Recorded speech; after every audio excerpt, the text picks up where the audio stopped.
We together. When I look out, it's beautiful. I see Americans and I see New Yorkers. And sadly, what happened a few days ago, I said before and I'll say again, is the inevitable conclusion to white supremacy and racism. That's right. Every single time. Yes. Not sometimes, every time. It is the inevitable conclusion when a president of the United States is allowed to say China virus and Kung flu and is encouraged. Racist. It is the inevitable conclusion when an American president is allowed to talk about how he grabbed women however he wanted to and was elected anyway. It's the inevitable conclusion when we treat white supremacy and racism like a simple policy difference. It's the inevitable conclusion when all of these things happen and 7 million Americans vote and say, yes, please give me that some more.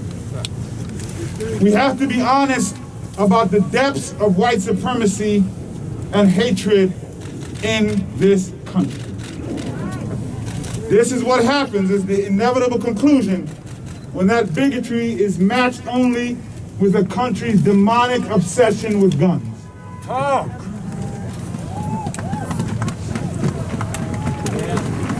And we have to be honest about that. Until we're honest about that, this will continue to happen. We have to be honest that people think you're only American depending on what the shade of your skin is and what your face looks like. I'm proud here because I see all of you a part of the better America that keeps us with some light in the darkness, that understands no matter who you are, what you look like, who you love, who you worship, you are American. And no bigoted terrorist is going to take that away. There were 8 people who were killed. Killed, they're dead. They will not be back in human form. And their family's horror has just begun. What I hope is that the media focuses more on those victims than they do on that racist terrorist that killed them. Yeah.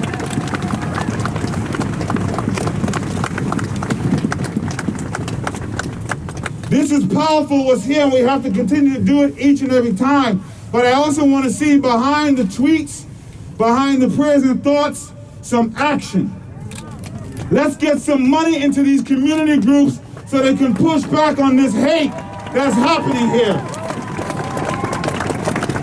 We got the words, let's get some action, and let's get some money. If this is unacceptable by your tweet, put some money behind it. Because the words haven't stopped it yet. And the hate is still there. And it is just as American as apple pie. So stop saying this is not American and this is not us, because sadly it is American and it is us. But also American are the people who are right here who will keep us going in the direction that we need to go.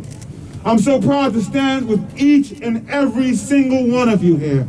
The Americans and the New Yorkers who spread the light in all of the darkness.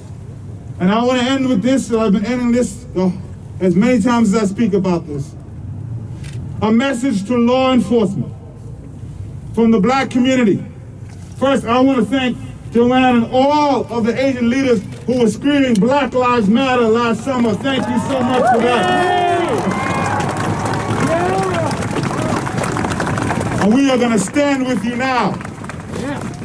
But a message to law enforcement from the black community. We are asking you, please, to treat unarmed black people the way you treat armed white people who have murdered people and who simply have had a bad day. That's all we ask. Just give us that.